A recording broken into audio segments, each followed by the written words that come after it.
Salah satu rahasia orang jadi kaya dan makmur adalah karena satu kebiasaan yang sudah dilupakan oleh banyak orang, yaitu adalah menabung. Ya, menabung. Menabung ini memang membosankan, nggak asik, nggak kekinian. Tapi, punya dan beli barang baru itu adalah sesuatu yang keren dan asik.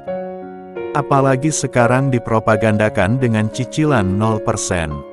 Pinjaman online yang sekali klik bisa cair, dan masih banyak lagi. Mengapa menabung ini nggak dipropagandakan? Karena menabung ini enggak memberikan keuntungan apapun untuk perusahaan dan ekonomi. Karena kalau semua orang menjadi penabung, kita menjadi lebih tidak konsumtif, akan banyak sekali perusahaan yang bangkrut. Dan roda ekonomi akan berhenti berputar, tapi ya sudah, biar teman-teman lain aja yang tetap konsumtif, biar teman-teman yang lain aja yang dikejar-kejar oleh pinjol.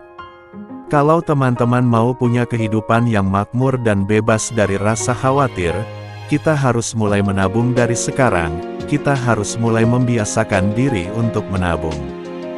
Buat kamu yang mau berkomitmen untuk menabung, kamu bisa ketikkan "Saya adalah orang kaya di masa depan, karena menabung". Semua kebiasaan dimulai dari action kecil, makanya saya akan memberikan waktu selama 10 detik untuk teman-teman tulis di kolom komentar. Kita mulai dari tabungan yang pertama, yaitu adalah tabungan dana darurat. Tabungan dana darurat berfungsi bila terjadi hal-hal yang nggak kita inginkan, semisal kita di PHK atau ada lain yang ternyata membuat pendapatan kita menurun drastis.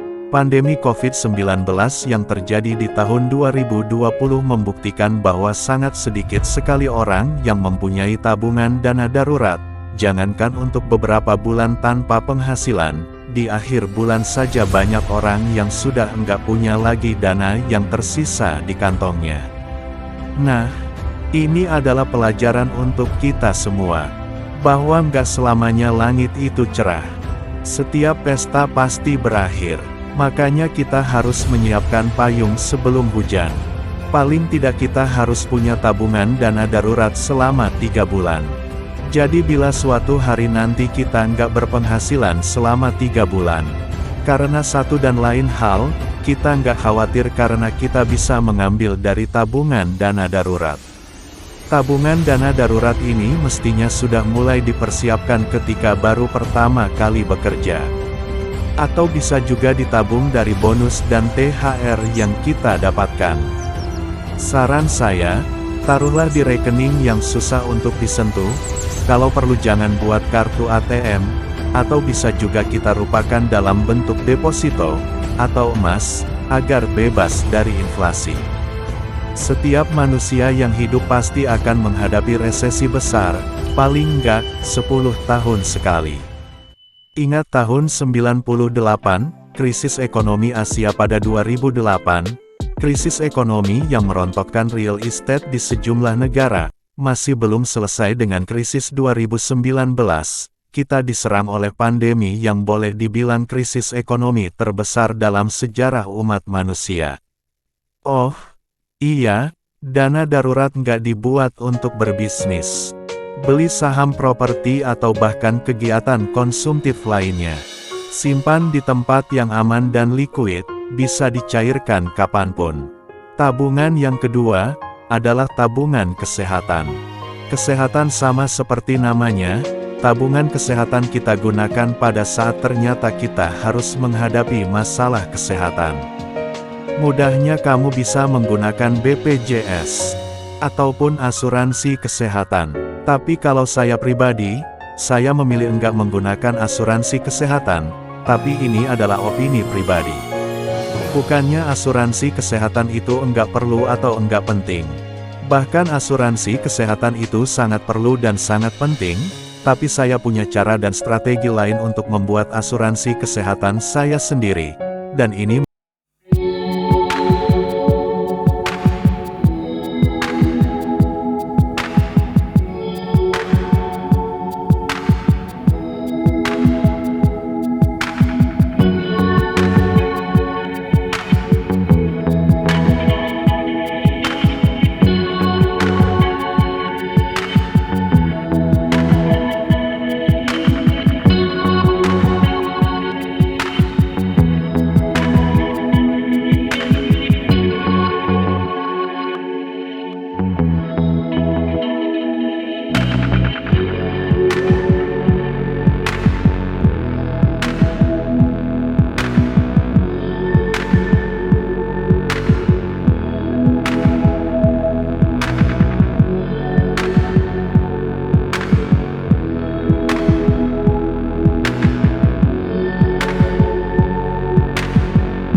Saya sangat nggak menyarankan teman-teman untuk menarik diri dari asuransi kesehatan. Karena asuransi kesehatan itu sangat penting. Dan banyak sekali teman-teman saya yang sudah merasakan manfaat dari asuransi kesehatan. Tapi memang ada, the other side of the coin.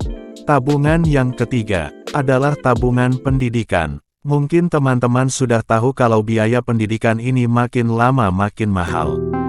Dan gak ada salahnya kalau kita menabung untuk pendidikan anak-anak kita. Karena pendidikan makin mahal, jadi teman-teman yang mau menambah anak harus berpikir dua kali, sebelum memutuskan menambah buah hati. Karena kalau enggak direncanakan dengan baik, hidup kita malah dihabiskan dengan membiayai anak dan kita kehilangan kesempatan untuk menikmati kehidupan terbaik di dunia ini.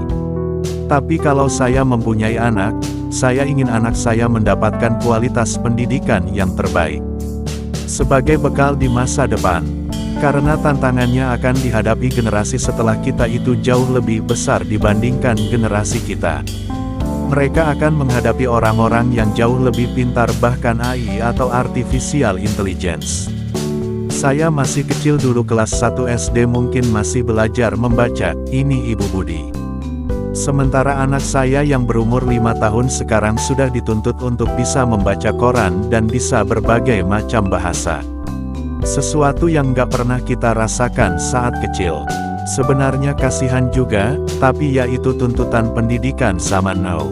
Yang kalau nggak diikuti, anak-anak kita bisa ketinggalan terlalu jauh dan nggak siap dengan tantangan masa depan.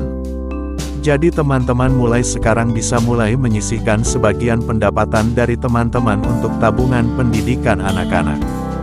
Nggak ada rasio pasti tapi lebih baik daripada nggak sama sekali. Yang keempat adalah tabungan impian. Iya, kita semua pasti punya impian. Tanpa impian hidup kita akan jadi terasa hampa. Sebenarnya saya ini adalah orang yang cukup simpel. Saya nggak punya keinginan untuk menumpuk aset triliunan di bumi. Nggak punya keinginan untuk tinggal di rumah seluas 1000 meter. Nggak punya impian punya rumah yang ada kolam renang atau ada helipadnya. Boro-boro kolam renang. Berenang aja saya nggak bisa, bukannya saya nggak punya kemampuan untuk memiliki itu semua. Tapi saya nggak perlu-perlu banget kok, semuanya itu. Juga kalau saya komit untuk mempunyai semuanya itu harga yang harus saya bayar itu terlalu mahal. Dan ujungnya nggak ekologis buat saya. Impian saya suatu hari nanti saya bisa pergi berkeliling dunia. Melihat ciptaan Tuhan yang sangat indah, karena saya hanya sekali saja di bumi. Saya nggak mau melewatkannya, di satu sisi saya juga ingin mempunyai passive income, untuk bisa membayar semua biaya hidup saya. Kalau kamu apa impianmu? Tulis di kolom komentar ya. Jadi apapun impian teman-teman pasti akan membutuhkan dana dan pengorbanan untuk mewujudkan impian teman-teman. Kalau itu tentang dana atau uang kita bisa memulai menabung lebih cepat lebih baik, karena kalau kita mulai lebih cepat kita akan lebih cepat mencapai garis finish, asalkan konsisten. Yang kelima adalah, tabungan hari tua dan warisan. Jangan sampai pada saat kita tua nanti kita malah merepotkan anak-anak kita. Hanya karena kita nggak disiplin pada saat muda atau karena lupa kalau kita bisa tua. Bukannya memberikan mereka kehidupan yang lebih baik, malah menjadikan mereka generasi yang ditekan oleh generasi yang di atas dan generasi di bawahnya. Kalau teman-teman belum mulai sama sekali, teman-teman bisa mulai dari menabung untuk dana darurat terlebih dahulu. Karena teman-teman sudah menonton hingga akhir, saya akan memberikan satu bonus sekaligus. Tabungan yang keenam adalah tabungan kebaikan. Saya yakin ada malaikat yang mencatat semua kebaikan yang kita lakukan. Tabungan kebaikan ibarat memberikan kita pelumas untuk berkat-berkat kita di masa depan. Meskipun begitu kita nggak boleh pamrih, dan mengharapkan timbal balik atas kebaikan yang kita lakukan. Kalau kita pamrih berarti kita nggak tulus. Tapi yakinlah kebaikan kita ini dicatat, yang mungkin akan dibalas oleh orang lain suatu hari nanti, saat kita membutuhkan. Ingat, hukum tabur tuai dan karma itu hukum yang tetap, ada sejak dunia diciptakan hingga hari ini. Kita menuai apa yang kita tabur. Kalau kita nggak pernah menabur kebaikan, apa yang mau kita tuai? Mungkin saya tidak bisa berbicara banyak di sini, tapi satu yang pasti, kehidupan kita di dunia ini hanya sementara dan berlangsung sangat cepat. Itu dia, 6 tabungan yang harus kamu punya.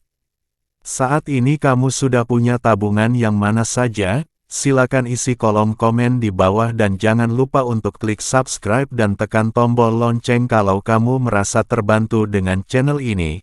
Dan jangan disimpan sendiri, silakan tekan tombol share, jadi teman-teman dan saudara yang lain bisa ikut menontonnya. Terima kasih dan salam sukses.